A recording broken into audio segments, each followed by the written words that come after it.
My name is John Washington.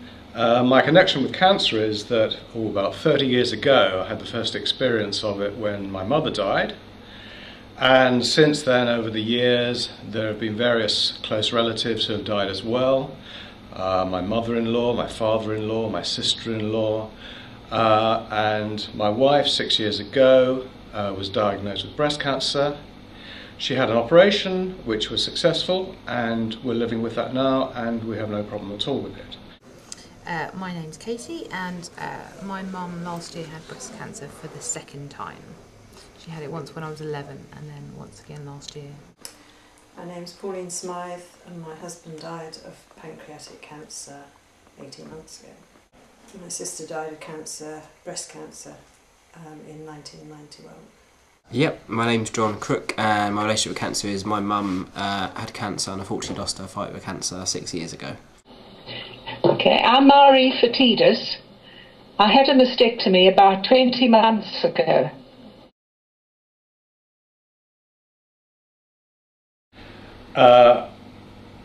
My first reaction is it's spot on. I can identify entirely with that. I noticed the last point of on there is early detection is vital. I would describe it as hitting the mark.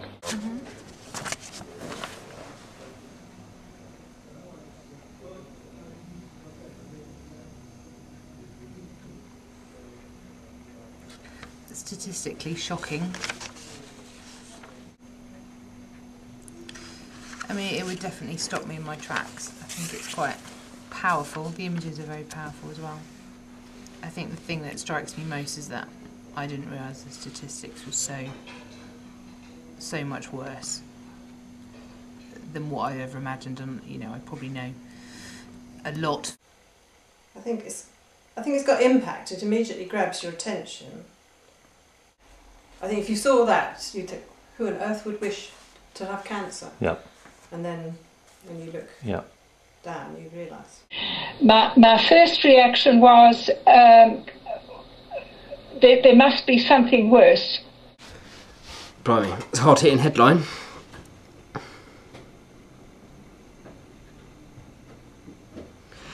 Without a doubt grabs your attention. I think that's the first thing to say about it. Really makes you think, core blimey. It's not something you would expect to read somebody saying I wish, because anyone who's had any connection to it, obviously it's the last thing you'd wish on anyone you cared about. But I think when you then go on to read what the message is, what we're trying to get across, it makes sense why it has to be so shocking, because actually there are facts that should be out in the public domain, because I don't think people realise. I don't think they have any understanding. If I had a cancer, I probably would want it to be breast cancer because of the treatment available. I didn't know there was a 3% survival rate. I thought it was more than that. Fifth most common cause of cancer. Yes, I am quite surprised about that, actually.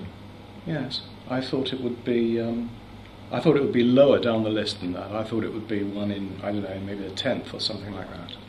That every other cancer you can deal with, but this one, unless it is detected early, your chances are very slim.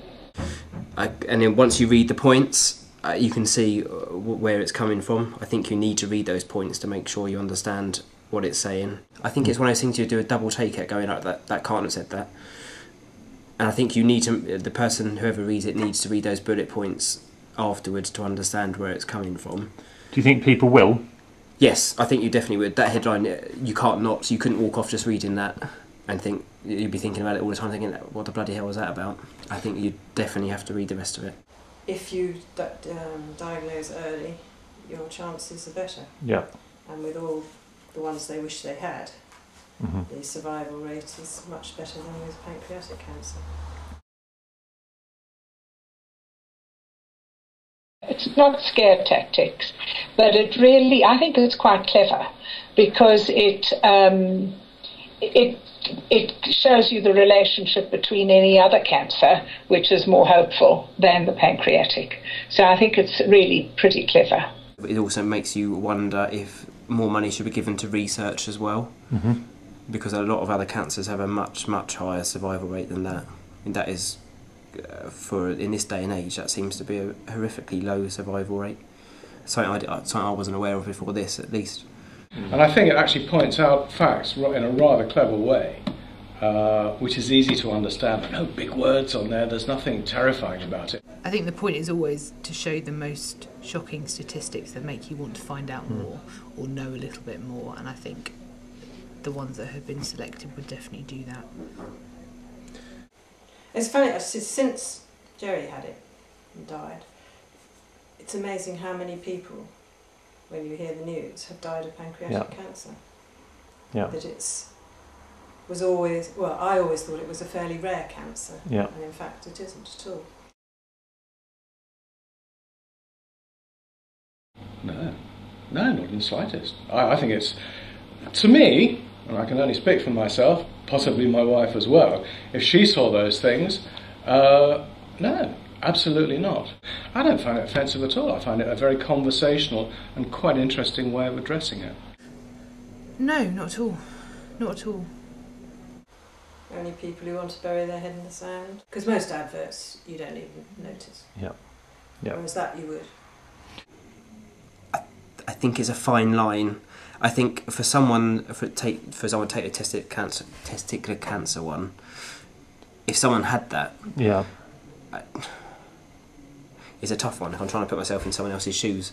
But I think it could be to some people, yes. No, it's great to have this perspective. I tell you, on the day that I knew that I had breast cancer, I heard about a niece who had pancreatic. It was on the same day that she got her diagnosis and I got mine. And when people phoned and said to me, "Oh, I'm sorry to hear you're not well and you have this," I'd say, "Oh, it's only a breast cancer." And I was really light-hearted about my own condition. Light-hearted, because I knew it would be manageable. I personally think it's justified, but then I suppose I face up to facts rather than try and pretend things aren't there. Given the context of the ad, you think that's Totally. fine? Totally. If the statistics are that bad, then it absolutely needs more people to know about it and to understand what they can do to prevent it and how they can assist if they're in a position to do so. If it gets a message across about this particular type of cancer and it stops someone getting the cancer otherwise might have done, or it stops someone from getting cured that might not have done, then I think it's worth that happening,